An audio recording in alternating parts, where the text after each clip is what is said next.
Welcome back to Hack City. Joe DeLeone, Sean Anderson, two former college football players from the University of Rhode Island. Today we are talking FCS football week 5, previewing two massive matchups.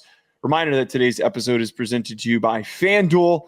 If you're going to be betting on college football this weekend, make sure to head on over to FanDuel, where you can find so many odds, props, whatever it is, for all of the big college football games. I decided not to on FanDuel. I almost took Rhode Island plus 7.5 against Western Michigan. I decided not to jinx the boys, and I didn't want to do it, but it was staring me down. It's tasty. It was a tasty line. It was staring me down. I decided not to do it. The two big games that we've got today, South Dakota versus North Dakota State, and of course, Idaho versus Montana. Sean, let's start with South Dakota versus North Dakota State. This South Dakota team had some sexiness to it to start the year. It had, don't give me that look. It had some allure, having Aiden Bauman coming back and potentially being a big-time gunslinger. He's been shaky. He's been up and down. Their loss to Lamar has really been sticking in my head for previewing this game. Bauman was 10 of 21 in that game for 108 yards, a touchdown, and a pick. They lost to Lamar, starting quarterback, who had 65 yards and 2 interceptions. I really think that is the starting point of this conversation of, do we trust this South Dakota team? Yeah, it's tough. Congratulations to everyone that ranked Lamar losers. Did you? Yes. Oh. What is it? You do this every show, man. Why are you going to air me out like that? What have they done that is... Their resume is pretty solid since that South Dakota win. Yes! Lamar has burned me in the past. They will continue to burn me every time I invest in Lamar. Their worst loss was to North Texas, 51-0, and that's an FBS program. They beat South Dakota. They beat up on Texas Southern. They've only played 3 games, and we're going to learn a little more about them against Central Arkansas. All right, I'll be nicer to Lamar then. That's what I'll do. You shut up. So they were actually really nice to us during the vote, the trip vote. But South Dakota. Can I talk about the Yotes here? No, you pissed me off. No, be nicer. Be nicer? Yeah. You did this with Presbyterian already too, where you're just like, oh, this team sucks, and then lo and behold, they're about to go undefeated. We're going to win a national championship this year. We got some Presbyterian stuff in FCS estimates here. They're sitting at 25 on my top 25. They are too. I put them at 25. I don't feel comfortable putting them any higher now that more teams are finding their footing. South Dakota, though, while Bauman is still finding his arming instead of footing because he's a quarterback, he's still All right, we're going to need a reset here. We're off to a bad start.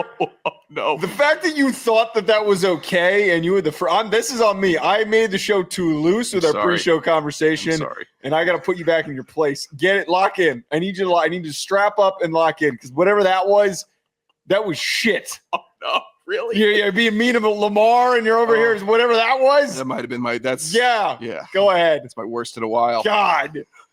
While Bauman is still on shaky ground with the passing offense, LJ Phillips has been picking up the slack on the ground, a dominant 517 yards and 6 touchdowns on the year so far. That's number 5 in the nation for yardage. So he's picking up the slack. He's leading the offense. Run the offense through him.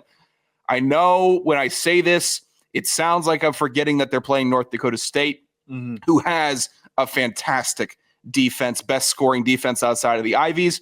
But what South Dakota has to offer is a strong running game. So lean on it. When teams that have a strength want to get too cute and, we'll throw them off. They think we're going to run too much. No, we're going to pass a ton. Nope. Don't do that. Please don't do that. Run with your best player right now, and that's LJ Phillips. Run the offense through him. It'll pay off. Good running backs that are hot will stay hot as long as they can start seeing the field. So don't abandon him if you go down. Don't abandon him in the second half. Let him work your offense. I think it'll pay off for them if they do that. I will say one thing that's clearly a big issue for this South Dakota team is it's not Bauman. It's one of these circumstances where you're not getting enough from your receivers. You noted here that they have no receiver over 10 receptions on the year. That should put a lot of uneasiness in this South Dakota squad. Now, for North Dakota State, Sean, they are comically good. And this might be one of the better North Dakota State teams we've seen recently, riding the momentum from last year. We've hyped up Cole Payton quite a bit, and man, he is off to a tremendous start. One thing that caught my attention, I always like to keep track of Bill Connolly's FPI because it does a really nice job of quite literally taking every team in college football at every level and contextualizing all of them. They have, or he has, North Dakota State at 38 over Kentucky, Florida, and Pitt. 38. There's a theoretical possibility if they keep mowing down their schedule, they could be in the top 25 FPI. I don't know if you remember, I believe it was the year that Trey Lance was the quarterback. Yeah. When he won the Walter Payton, he was almost on the doorstep of the Heisman conversation. He was getting brought up. And there was also, I believe they received some votes in the FBS top 25, if I recall correctly. Was it JMU's last year also that they may have received votes for the top 25 before they moved up? I think there have been FCS teams that have been so dominant throughout the year where there has been legit calls for them to be in that top 25. We've talked about it and whether or not it's right for it to happen, whether or not it should. Right. Like the fan in me wants it to happen. The FCS fan and I guess media coverer in me, stupid word, wants that to happen. Analyst, I don't know but for the overall college football like spectrum, I don't know exactly what that does for North Dakota State or what that leads to, other than saying this team is absolutely crushing it. And it feels like they are also. They're just killing the FCS. The top 5 scoring offense. They're averaging 46 a game, 10 sacks in a year, plus 3 turnover margin. I don't remember the last time North Dakota State had a negative turnover margin. I don't think if I can recall if they have since we've started doing this show. Because they are just so dominant, and this is, I guess, the Bison Slurp Fest. So if you guys don't like it, too bad. They're good. They're playing a ranked opponent. We're going to acknowledge how dominant they've been through the first 4 weeks of the season. They just got it all. Defense, running, passing, everything. And they got another good quarterback. Right, and this is one of those crazy circumstances where they lost a lot. They lose so many key guys on offense that go on to go to the NFL. And then you got Marty Brown, who's killing it for Miami at the current moment, which, by the way, I don't know how North Dakota State didn't better advertise that his name was Marty Brown. Yeah, we're struggling to figure out if it's Chamar or Charmar or Mari. Yeah, but Marty, a lot easier to have said. I wish that was more. You get P4. I guess they really start asking the real questions in the broadcast meetings. What do you prefer to be called? Yeah, that would have been. All these FCS guys are just dapping up. Hey, what's going on, man? I'm going to be very frank about predicting this game, though. I think that North Dakota State's going to smoke them. I really think that they're going to just dog their ass, and we're going to be talking about, hey, this was fun for about 2 minutes. I also think they're pretty pissed off about last year during the playoffs, or not during the playoffs. Not during the playoffs. At the very end of last season when they lost to them during the regular season, I think that is absolutely going to be lingering. There could be a devious lick getting hit here. It would be, again, irresponsible to pick against them. South Dakota, again, not without talent, good running game. Mikey Munn's impressive, 3 picks on the year. That's fun. 75% of the interceptions for South Dakota. If he gets one in this game, great. I don't think that that's enough to make the difference in it. I think that North Dakota State can afford a turnover or two, which I think like 95% of the college programs that you would talk about in a game in a ranked matchup, you wouldn't say that they could. But there's such a big gap between 1 and 17 right now. And really it's the big gap between 1 and 2 and then 2 to 17 is what I'm referring to, that it would just be irresponsible to pick against them. So I definitely have the lean for the Bison. Yeah, I think that leaning towards the Bison is definitely the way to go. This other game, though, is going to be a lot tighter. Idaho at Montana. This one is going to really shape the Big Sky conversation for what's going to happen for this upcoming year. Before we get there, though, Sean, I just want to remind our listeners that they should take a look at Delete Me. We've really pushed this the past couple of weeks, and it's a brand that I could not be more adamant about looking into if you're concerned about your privacy, which in today's modern age, it is freaking hard. It is so hard to know that you're completely covered. Delete Me makes it easy, quick, and safe to remove your personal data online at a time when surveillance and data breaches are common enough to make everyone vulnerable. Data brokers make a profit off your data. Your data is a commodity, and anyone on the web can buy your private details. This can lead to identity theft, phishing attempts, and harassment, but now you can protect your privacy with Delete Me. The New York Times Wirecutter named Delete Me their top pick for data removal services. And as we've talked about here, as somebody who is often anxious that someone's going to get into my social account, someone's going to log into something of mine that I need to protect, which protect those DMs, man. Happened. Well, I got nothing bad going on in my DMs. I need my DMs protected. Yes. You'll find out that you're getting left on red by a lot of pretty girls that you think you had a shot with. Is that what it is? I got the DM. She's taken. I said, okay, gotcha. Wait, did you? When was this? I won it this weekend. Oh no! So-and-so, so pretty. Did you tell me about this? No. I guess it's just coming out on the FCS show during the nice Delete Me read. Wait, can I see this? Yeah, I don't have my phone. My phone's charging, but yeah. My God. It was a nice story. Well, if you don't want to get embarrassed like Sean, that's the lighthearted. That would be the best case scenario. Yeah, that is the nice side of the deal. Someone logs in to your account, your social accounts, gets your passwords, and then sends you a message. Hey, man, this is really depressing. I'm just going to let you be. You could be like Sean. Take control of your data and keep your private life private by signing up for Delete Me. Now at a special discount for our listeners, get 20% off your Delete Me plan when you go to joindeleteme.com/PRO and use promo code PRO at checkout. The only way to get 20% off is to go joindeleteme.com/pro and enter code PRO at checkout. That's joindeleteme.com/pro code PRO. Don't be like Sean and get doxxed for your awful attempts at hollering at some pretty girls that don't want anything to do with you. All right, let's get to talking about Idaho at Montana, which when we go to Idaho, maybe we'll get to see Sean get shut down in person, which could be quite fun. Oh yeah, I'm glad everyone roots for that. That's nice. I do. Although you've been on a heater lately. You've been having hey folks, you've been doing great. You got a date tomorrow? I ran a successful 2-man and I saw Joe booing from outside the I saw him with the thumbs down. That didn't happen. That's all I got from him. None of that happened. I'm always rooting for my boys. All right, this Idaho Montana game, I got to be honest, I don't have a lean. I don't know what direction I lean in. I'm going to give my pick on FC estimates. It is a centimeter's worth of a lean. I am slightly stepping one direction, a centimeter over. Idaho has been tremendous this year in their opening schedule. They nearly clipped Wazoo and San Jose State, which not formidable opponents, but when you do that to an FBS team, it's incredibly notable because they're more resourced than you. It requires an extra attention to detail to be able to stay close with an FBS team. But they also had games where 37-30 against St. Thomas, which St. Thomas is decent program.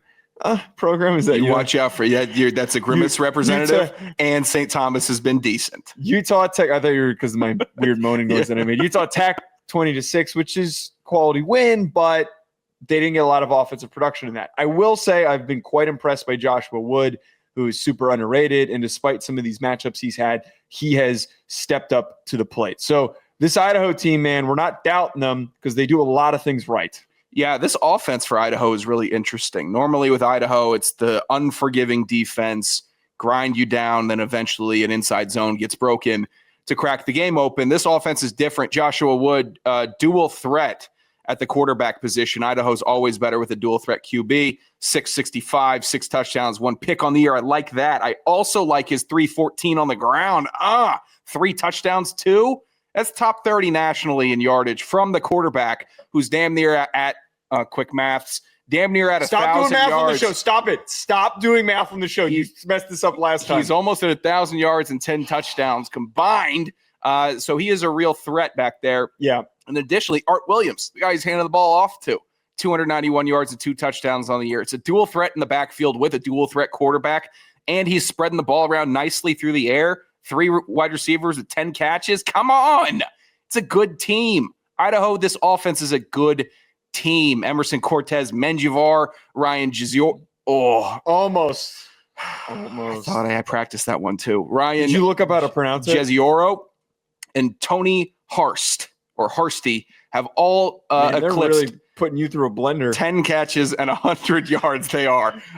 This Idaho offense has teams in a blender also. They get it done on third down, 9th nationally for that.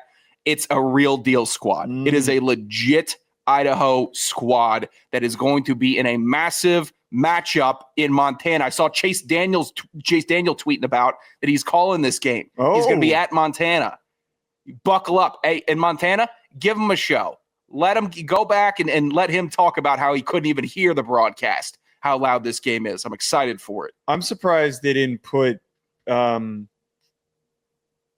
Osweiler on this because he's from Montana. I would always think that they'd be sticking him for this game because it's the tie there.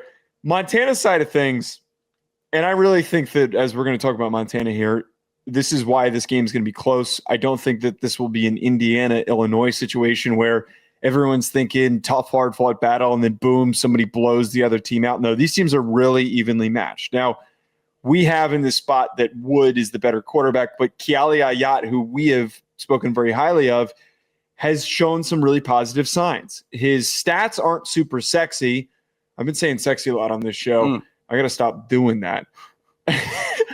His stats aren't as intriguing as I think one would assume, but I have this lingering thought in my head how he was able to set up his team to succeed against North Dakota and that they were able to pull off this win. Now, I think with all that they have going into this game, with the run game and Gilman just being so hard-nosed and reliable, that I think that they can close this game out and they will win a close game. That is alluding to where my lean is. At home, run game takes over, Ayat makes some nice plays, and they win a close one just like they did against North Dakota. Yeah, a lot of the stuff about the Montana team is very seductive and puts me in a nice romantic mood as well. So don't feel ashamed about that, Joseph. We gotta. That's on me, and for saying those words again. Our pre-show conversation that we were having makes the wording that we're using in the current moment a lot worse. Yeah, Ayat is doing well in the pocket. 863 through the young season so far is really good yardage wise. 6 touchdowns. That's nice. 4 picks. Not so nice. So I think he's really trying to figure out, and Montana's trying to figure out this pocket game for him. He's only ran the ball 14 times this season. For a guy with such strong legs and the really good capability at running the ball, he has been in the pocket a lot. 90 pass attempts, 14 rushing attempts. That's showing you how Montana is leaning on how they want to develop Ayat and how they want him to work in the offense. It's going okay. It's going well. Stick at it. Now, against a Idaho team that's only giving up 20 points a game, you're hoping that he can break through and make big plays. Like the scheme stuff when you go up against a massive opponent like that is very, very important. You know, you got your script, you got your plan, but when it's nut cutting time, you need your big dogs to make a play. Ayat, I think, needs to be able to channel his legs if he needs to get a 3rd and 8. If he doesn't see someone open, just make the right decisions. That's what it comes down to with him. And I think he's making a lot of the good decisions. He's going to have to play a really clean game in this one. And he's at home. He's got a great running game. He's spreading the ball around. Montana's doing good. They have Michael Wortham's a good receiver. They got 3 other guys over 100 yards on the year. So they're spreading it out. Josh Gale, the tight end's getting some work too. So the offense is working well. You just have to have it nice and primed, have it ready, have everyone locked in on not just the first option, second and third. That's how you get past Idaho on this one. That's how you protect home turf, is by minimizing the amount of misses that you have on crucial decisions. And it's going to be a big one. Idaho is going to challenge Montana, but it will be loud. I think that I'm almost siding with you on the lean here because it's a home field. We know how we were there. We know how loud it gets. We know how loud it gets against a team that isn't Idaho. We saw Portland State get busted up there. People didn't need to get up for Portland State. They did. It's still an impressive environment that another FCS team should have, like, not concern, but aware that it's going to be hostile for them. Right. It's going to be a tough battle. I'm excited to overreact to the outcome of this game when it's played.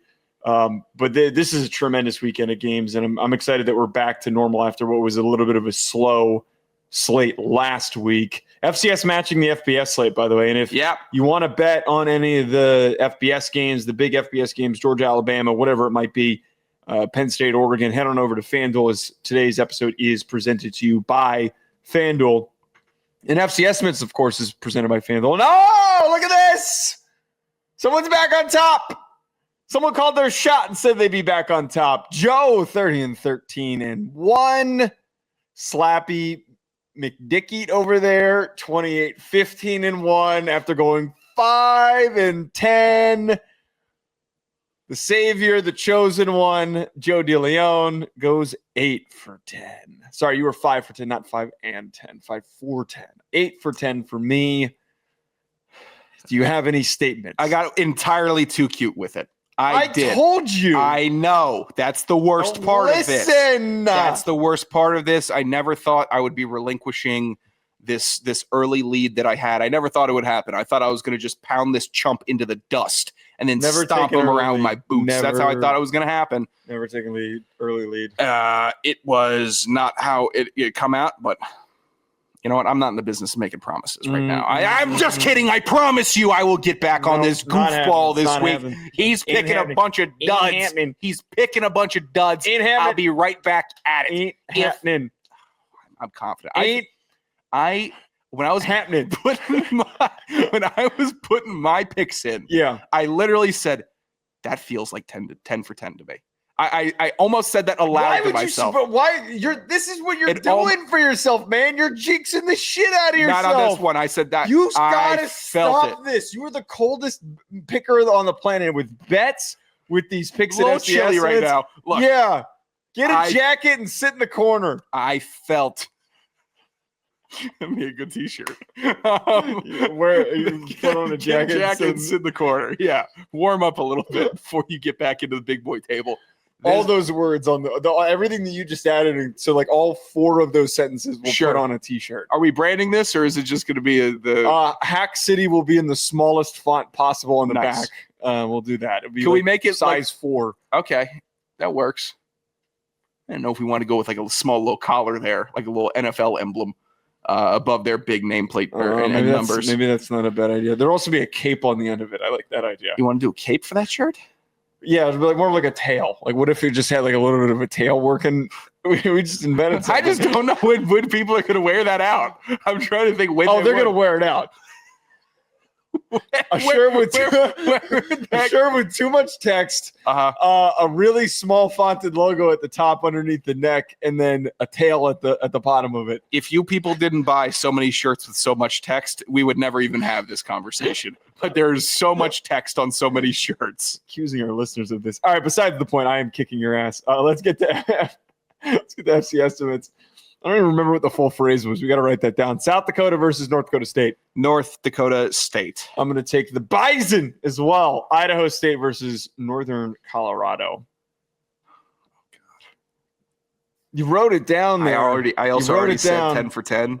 I don't know if I can flip-flop. You can't. You can't. I don't think I can do that. Stop verbally cursing yourself. Sometimes when you say it aloud, though, I think about it. Idaho State. That is my original 10 for 10 pick, and that's what I'm standing with. Have less confidence in yourself. Have less confidence. You just saw me have less confidence in myself. It's pick 2, and I already flipped. I was almost ready to flip-flop. You are a loser. Cubicle, you a hack. Get it together, man. Northern Colorado for me is shit picked by you. Carolina versus Campbell. Western Carolina. Come on, Dickens. Yeah, give me Western. Yeah, dick them down, Dickens. Oh shit, I did it. Tennessee Tech versus Tennessee State. Who do you got? Tennessee Tech in this one. 10 Tech for me. St. Thomas versus San Diego. St. Thomas. Give me the Diagos. West Georgia versus Southern Utah. West Georgia is getting the win in this one. I'm taking West, but I spelled it Georgia in the doc. West Georgia. Cal Poly. I'm going to see if I can put that on my ballot this week. See if I can get one vote for West Georgia. I like a nice little Garogia, a little potato pocket. Yeah. It's nice. Yeah. Cal Poly versus Sac State. Only FCS show to do a pierogi joke. I'm going Cal Poly. I'm going to take Sac State. Idaho versus Montana. Oh, look at this. I am going. Oh, this is you're trying to get back. I get it, man. I get it. Fighting taters. I'm not trying to get back. Trying to get back. It's going to be tough. Grizz fans, come after this, man. They're on. They've been. Get his ass. You know I'll what? send you his Idaho address. fans, defend my ass. How about that? I'll send you his address. If you want to send anthrax, send it to that address. Oh, this mail's a little powdery today. All right, so you go to Idaho. I'm going with Idaho. I'm going to take Montana. Give me the Grizz. Remember who backed you. Morehead State versus Presbyterian. What? Oh, dude, Morehead sucks, dude. I am Morehead going stinks. with the fall of Presbyterian. Oh, my God. Morehead State. When has Morehead actually been good? When have they been competitive? When has Presbyterian been that except for this year? Sorry, I'm picking an option. They're good right now. Why would I? Dude, okay, you want me to? You want to do this game? Yeah. Let's. All right, we'll play this game. They beat Kentucky Christian 45-28. They lost to Austin Peay 56-7. It's tough. They lost to Illinois State 41-13, and then they almost lost to some guy named Allen 38-31. One guy almost beat them. One individual named Allen almost knocked them off. Man, Presbyterian's last two games were against Eskrine and Bluefield. Yeah, deal with it. And that is a gauntlet of a schedule. Alabama wishes there would crumble at that schedule. Yeah, with the nice little Butler follow-up, Stetson, Valpo, and Marist to close it out. I'm sure. Yeah, I'm real afraid of Allen. Allen's a real scary dude. I shouldn't be turning my back on Presbyterian. Completely no-showing my Allen bit. Presbyterian is going to be my pick. Alcorn State versus Arkansas Pine Bluff. I had to no, I can't even do that. What? What? I just wish they would sell Allen bits when they give you your Allen wrench. You're I'm terrible. I'm all you're seeing. Just give me your pick. Alcorn State. Alcorn 2. I got to get out of here before I vomit. I'm with you. 20136. No, that's my phone number. 201-834. 201-834-4308. All right, just end the show. Just follow us, subscribe. I almost doxed myself.